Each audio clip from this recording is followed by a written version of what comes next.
Чүй облусунун Кара Балта шаарында эне баланын жансыз денелери табылды. Маалыматка караганда, шаардын үйлөрүнүн биринен 55 жана 30 жаштар чамасындагы эки адамдын жансыз денелери табылган. Адам өлтүрүү менен кылмыштардын жана жоруктардын бирдиктүү реестерине катталды. Каза болгон жарандардын аты жөнү такталып, 53 жаштагы жана 31 жаштагы энеси менен уулу экени белгилүү болгон. Учурда ыкчам тергөө тобу окуя болгон жерде иш алып барышып, соттук медициналык экспертизалар дайындалды. Орусиянын баш каласы Москвада кыргызстандык жарандардын киши өмүрүн алган калайма мушташы боюнча кылмыш иши козголду. Бул тууралуу Кыргызстандын Орусиядагы элчилигинин мушташ тууралуу тараткан маалыматында айтылат. Окуянын чоо жайын Орусиянын тергөө комитетинин Москва шаардык бөлүмү иликтөөгө киришти. Киши өлүмүнө шектүүлөрдү издеп жатат. 19-июнда таңга жуук Москванын Электрозаводская метросунун айланасында кыргызстандык балдардын ортосунда калайма мушташ болгон. Анда Кыргызстандын бычактан алган жаракаттан ошол жерде каза тапкан. 3 киши жаракат алган. Каза болгон жигиттин сөөгүн мекенине жөнөтүү аракети көрүлө баштаганы кабарланды. Мушташка ошол түнү кыргыздардын кафесинде эс алган балдар катышканы айтылууда. Мурдагы ички иштер министри Молдомуса Конгантиевдин соту 21-июнга жылды. Адвокат Икрамидин Айткулов билдиргендей, ишти карап жаткан Бишкектин 1-Май райондук сотунун судьясы Мирлан Термечиков башка жараяндардан бошобой жатканына байланыштуу 19-июнда кечки саат 17:00 белгиленген териштирүү 21-июнга ошол эле убакытка коюлду. Шаршембиде сот Конгантиевге карата чечим чыгарышы күтүлүп жаткан. Адвокаттын маалыматына караганда, сотто Конгантиевге акыркы сөз берүү жана өкүм угузуу гана калган. 11-июнда прокуратура Молдомуса Конгантиевди 6 жылга эркинен ажыратууну жана 100 000 сом өлчөмүндө айыппул салууну сураган. Жактоочу тарап аны күнөөсүз экенин айтып, актоону өтүнүп жатат. Милициянын генерал-лейтенанты Конгантиевге 2005 жылдын 24 март, 2010 жылдын апрель окуялары боюнча кылмыш жаза кодексинин 305, 316 беренелери кызматтык ыйгарым укуктарынан аша чабуу, шалакылык менен кылмыш иши козголгон.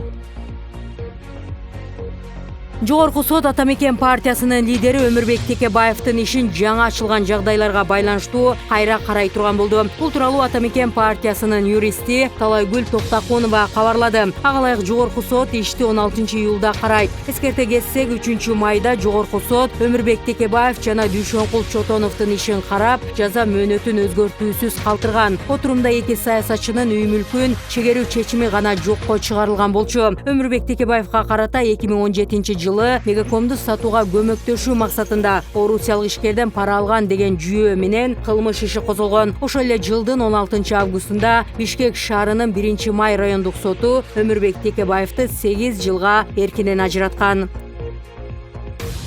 Крим Төөл Азиз Батыкаевдин мөөнөтүнөн мурда түрмөдөн бошоп чыгышына байланыштуу кылмыш ишин иликтөөнүн алкагында шектүү катары өкмөт аппаратынын коопсуздук, укук тартиби жана коргонуу бөлүмүнүн мурдагы башчысы Марат Бекенов кармалды. Бекеновдун кармалганы тууралуу расмий маалымат жок. Батыкаев боюнча кылмыш ишин тергеп иликтеп жаткан Ички иштер министрлиги маалыматты ырастай элек. Кыргызстанда Батыкаевдин мыйзамсыз бошотулушуна байланыштуу кылмыш иши быйыл жыл башында жанданган. Тергөөнүн алкагында ага кан оорусуна чалдыкканы тууралуу аныктама берген деген шек менен онколог дарыгер Эмил Макимбетов, лаборант Ирина Сопова дагы 3 медицина кызматкери кармалган. Алардын экөө үй камагына чыгарылды. Мындан тышкары мурдагы саламаттыкты сактоо министри Динара Сагимбаева да шектүү катары кармалып, 22 майда үй камагына бошотулган. Жазаларды аткаруу мамлекеттик кызматынын жетекчисинен мурдагы кеңешчиси Калыбек Качкыналиев камакка алынган. Мурдагы вице-премьер-министр Шамил Атаханов да кармалып, кийинчерээк тергөө менен кызматташууга макул болгондон кийин үй камагына чыкканы айтылган. Ошол кездеги акыйкатчы Турсунбек Акунда Ички иштер министрлигине суракка чакырылган. Парламенттин басма сөз кызматынан алынган маалыматка караганда, экс-президент Алмазбек Атамбаевди макамдан ажыратуу жана ага күнөө коюу жөнүндө Жогорку кеңештин токтом долбоору бүгүн 20-июндагы сессиянын күн тартибине ар кандай маселелерден кийин экинчи болуп киргизилди. Жыйында Атамбаевди жоопко тартыш үчүн аны кол тийбестиктен ажыратуу боюнча атайын түзүлгөн депутаттык комиссиянын корутундусу каралат. 18-июнда аны Жогорку кеңештин маанилүү эки комитети удаа карап колдоп берген. Ага чейин кол тийбестик серіктестик боюнча депутаттардан түзүлгөн демилгечи топ мурдагы президентке 9 доомат койгон. Депутаттык комиссия анын 6 жүйөлүү деп эсептеген. Мурдагы президент дарегине карата бийликти узурпациялаган, кой таштагы үйдүн жерин мыйзамсыз алган, Крим Төөл Азиз Батукаевди бошотууну уюштурган, акча адалдаган, АК Инвест компаниясына тиешеси бар, Бишкектин жылуулук электр борборун модернизациялоодогу коррупцияга аралашкан, Бишкек жебине көмүр ташкан ишкананын кызыкчылыгын коргогон деген айыптар айтылып жатат. Атамбаевдин тарапкерлери бул айтылгандарды негизсиз деп атап, комиссия мыйзамсыз түзүлгөнүн билдирип келет.